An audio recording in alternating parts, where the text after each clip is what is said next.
Magandang gabi mga kaibigan. Balikan na po natin yung issue na ipinost ko kaninang umaga tungkol doon sa mister na pinutulan ng kanyang misis dahil nahuli itong binanggit yung pangalan ng kanyang kabit.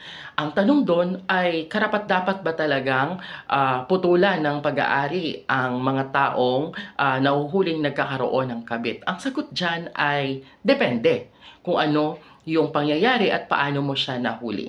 So, kung halimbawa ang sitwasyon ay ganito, nahuli mo ang iyong asawa na nakikipagtalik sa kanyang kalaguyo or sa ibang tao na hindi mo naman kilala. At syempre, sa pagkagulat mo at sa galit mo or sa inis mo ay nasaktan mo ang isa sa kanila. Or maaring nasaktan mo ang iyong mister at sa sobrang inis mo, siya mismo ang pinutulan mo ng pag-aari.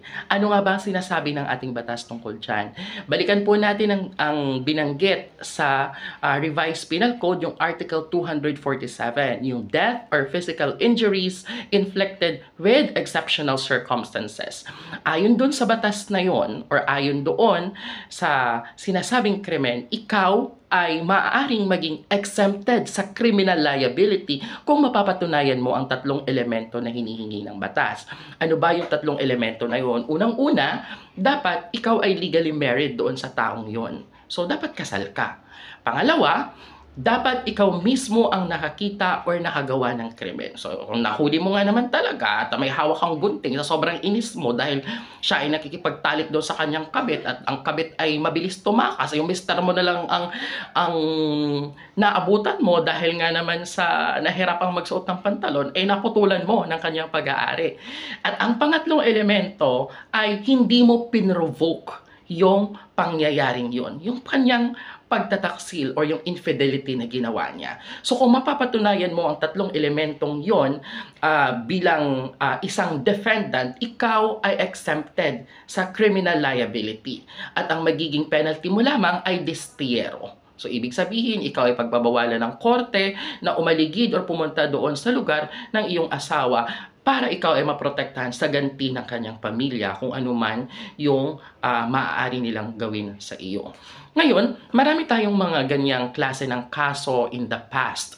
Yung may naunang kaso dyan, yung kaso ni People versus Gabriel. Doon sa kaso ng People versus Gabriel, ang pangyayari naman doon ay yung asawa ay nakitang nandun siya nakasilip sa kusina, nakita niya nakikipaghalikan yung kanyang asawa or kanyang partner doon sa loob ng kusina kasama yung kanyang kalaguyo. So ang ginawa niya, dahil sa sobrang inis niya, inintay niya na magkaroon ng pangyayari yung dalawa doon sa loob ng kusina. Ngayon, nung nakita niya niyang nagtatalik or may ginagawa ng hindi maganda yung dalawa, saka siya umatake at nasaktan niya yung dalawang yun, sa pangyayaring yun, dahil sa kanyang pagkagulat, pagkainis at kanyang galit, dahil nga sa napatunayan naman niya yung tatlong elemento, ay exempted siya sa criminal liability. So, ibig sabihin, hindi siya makakasuhan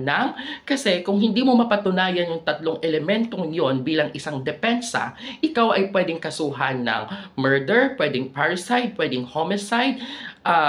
Yung mga kasong yun ang maaaring ikaso sa iyo ng prosecutor or ng piskal kung hindi mo mapatunayan yung depensa. Meron din namang kaso ng People versus Uyanib. Yung kaso ng People versus Uyanib naman ay yung issue na nahuli nung asawa yung kanyang partner na nakikipagtalik doon sa kanilang kwarto mismo. At dahil nga nahuli niya sa kanyang tindi ng kanyang galit at ng kanyang inis, ay yun, syempre nasaksak niya ng maraming beses yung kanyang mismong asawa, yung kanyang asawang babae. Si lalaki ang nakahuli. So, dahil siya mismo yung nakahuli, siya yung nakagawa ng krimen, siya ay kasal doon sa babae at hindi niya pinrevoke itong mga pangyayaring ito, ay exempted siya sa criminal liability. Bago po yung jurisprudence na yan or yung kaso na yan ngayong 2001 lang nangyari. Meron namang kaso ng yung People versus Raban Daban na Yung asawa naman ay nagtatanim sa bukid, sa kamutihan. Tapos nung umuwi siya, nahuli niya yung kanyang asawang babae na nakikipagtalik sa kanyang kalaguyo doon sa kanilang bahay kubo. Ang nangyari naman doon ay syempre tumakas yung lalaki, bilis tumakbo eh. Yung babae naiwan.